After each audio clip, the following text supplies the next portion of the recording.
اعوذ باللہ السمیع العلیم من الشیطان الرجیم من حمزہ ونفخہ ونفثہ بسم اللہ الرحمن الرحیم۔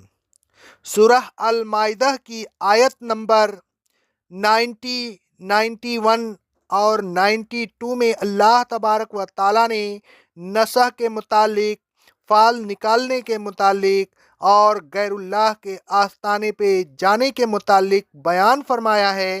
نسخ آور چیزوں کے متعلق کچھ مسائل۔ نسخ لانے والی چیزوں کے متعلق مندرجہ ذیل مسائل بیان کیے جا چکے ہیں۔ پہلا نمبر، ہر نسخ کی چیز نجس ہے۔ دوسرا نمبر، ہر نسخ لانے والی چیز خواہ وہ کسی بھی چیز سے بنائی ہو حرام ہے۔ اب ہم نسخ آور چیزوں کے متعلق بقیہ مسائل بیان کرتے ہیں۔ جس چیز کی کثیر مقدار نسخ لائے اس میں سے قلیل مقدار کا کھانا پینا بھی حرام ہے، کیونکہ رسول اللہ صلی اللہ علیہ وسلم فرماتے ہیں، رواہ ابو داؤد کی حدیث ہے سند صحیح سے، جس چیز کا ایک فرق یعنی 3 صاع نسخ لائے اس میں سے ایک چلو بھی حرام ہے۔ نسخ آور چیز کا سرقہ نہ بنائے۔ حضرت انس رضی اللہ تعالی عنہ فرماتے ہیں، صحیح مسلم کی حدیث ہے کہ رسول اللہ صلی اللہ علیہ وسلم سے شراب کے متعلق سوال کیا گیا کہ اس کا سرقہ بنا لیا جائے۔ آپ صلی اللہ علیہ وسلم نے فرمایا، نہیں، شربت بنانے کے لیے خشک کھجور اور کچی کھجور کو ساتھ نہ بھگوئیں۔ دوسرا نمبر، کھجور اور خشک انگور کو ساتھ نہ بھگوئیں۔ تیسرا نمبر، کچی کھجور اور تر کھجور کو ساتھ نہ بھگوئیں بلکہ ان میں سے ہر ایک کو علیحدہ علیحدہ بھگوئیں۔ حضرت جابر رضی اللہ تعالی عنہ فرماتے ہیں، صحیح بخاری اور صحیح مسلم کی حدیث ہے کہ رسول اللہ صلی اللہ علیہ وسلم نے خشک انگور اور کھجور کو اور کچی کھجور اور تر کھجور کو ساتھ بھگونے سے منع فرمایا ہے۔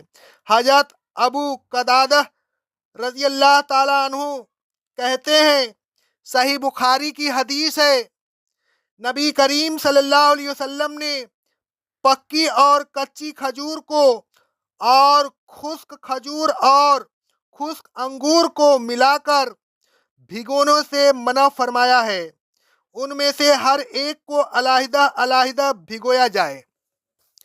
رسول اللہ صلی اللہ علیہ وسلم فرماتے ہیں، صحیح مسلم کی حدیث ہے، کچی کھجور اور تر کھجور ملا کر نہ بھگو اور تر کھجور اور کشمش کو ساتھ نہ بھگو بلکہ ان میں سے ہر ایک کو علیحدہ علیحدہ بھگو۔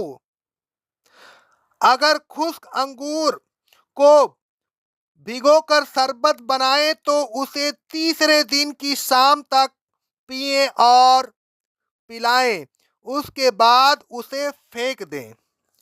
حضرت ابن عباس رضی اللہ تعالی عنہ فرماتے ہیں، صحیح مسلم کی حدیث ہے کہ رسول اللہ صلی اللہ علیہ وسلم کے لیے خشک انگور بھگوئے جاتے تھے تو آپ ان کا شربت اس دن پیتے، دوسرے دن پیتے اور تیسرے دن شام یعنی عصر تک پیتے، پھر آپ حکم دیتے کہ پی لیا جائے یا بہا دیا جائے۔ نسخ آور چیز کو دوا کے طور پر بھی استعمال نہ کرے، کیونکہ رسول اللہ صلی اللہ علیہ وسلم فرماتے ہیں، صحیح مسلم کی حدیث ہے، شراب دوا نہیں ہے بلکہ بیماری ہے۔ نسخ آور چیز کی خرید و فروخت نہ کرے، کیونکہ رسول اللہ صلی اللہ علیہ وسلم فرماتے ہیں، جس نے شراب کے پینے کو حرام کیا ہے اسی نے اس کی خرید و فروخت کو حرام کیا ہے۔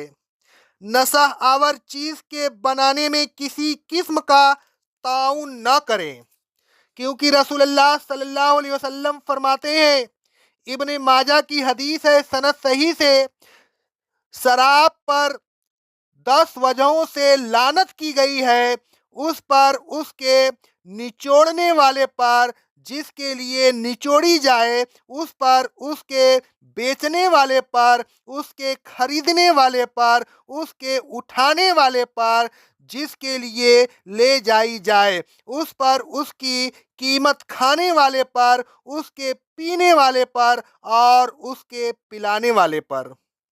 नशे की चीज खाने या पीने वाले को 80 कोड़े मारे जाएं। हजरत अनस रजी अल्लाह ताला अन्हु फरमाते हैं, सही मुस्लिम की हदीस है कि नबी करीम सल्लल्लाहु अलैहि वसल्लम के पास एक शख्स लाया गया जिसने शराब पी थी। आपने 2 टहनियों से उसे तकरीबन 40 मरतबा मारा।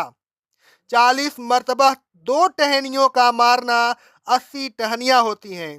3 मरतबा शराब पीने पर कोड़े मारे, चौथी मरतबा शराब पिए तो उसे कत्ल कर दे। ये इस्लामी कानून है। रसूल अल्लाह सल्लल्लाहु अलैहि वसल्लम फरमाते हैं, रिवाह अहमद की हदीस है सनद सही से, जिसने शराब पी उसे कोड़े मारो, फिर पिए तो कोड़े मारो, और अगर चौथी मर्तबा पिए तो उसे कत्ल कर दो। जुए के मुतालिक, जुआ खेलना हराम है, लिहाजा उसमें किसी किस्म का ताउन न करे। अगर अपने साथी से कहे कि आओ जुआ खेलें, तो उस कौले बद के कफारा के लिए कुछ सदका दे, क्योंकि रसूल अल्लाह सल्लल्लाहु अलैहि वसल्लम फरमाते हैं, सही बुखारी की हदीस है और सही मुस्लिम की भी हदीस है, जो शख्स अपने साथी से कहे कि आओ मैं तुम्हारे साथ जुआ खेलूं, तो उसे चाहिए कि सदका दे।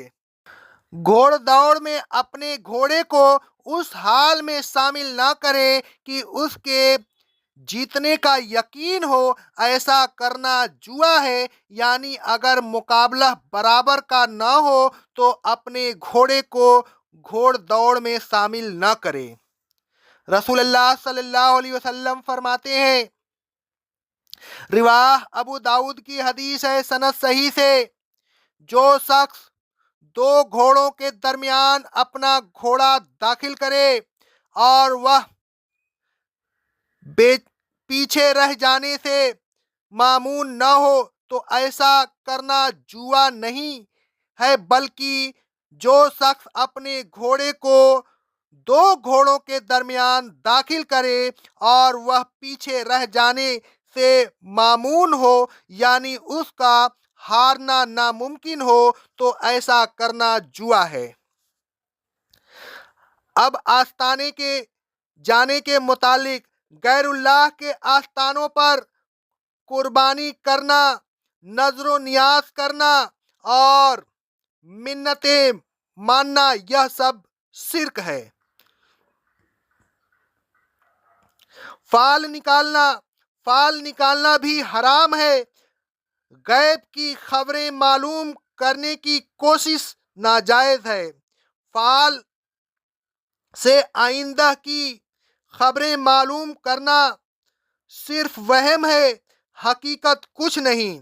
आइंदा की खबरें सिर्फ अल्लाह तबारक व ताला ही जानता है। ऐ ईमान वालों, मंदरजा झेल चीजों को हराम समझिए और उनसे बचने के लिए की कोशिश कीजिए। नशे की चीज से, जुआ से, गैरुल्लाह के आस्थानों पर नजरो नियाज करना और मिन्नतें मानना, फाल निकालना, ऐ ईमान वालों, अल्लाह तबारक व ताला की और रसूल अल्लाह सल्लल्लाहु अलैहि वसल्लम की इताअत करते रहिए और उनकी नाफरमानी के बुरे नताइज से डरते रहिए। अल्लाह तबारक व ताला इन तमाम गुनाहों से हमें बचने की तौफीक अता फरमाए और सच्चा दीन सिरातल मुस्तकीम पे चलने की तौफीक अता फरमाए। अक़ौलु क़ौली हाज़ा, अस्तग़फ़िरुल्लाह, अस्तग़फ़िरुल्लाह, استغفر اللہ.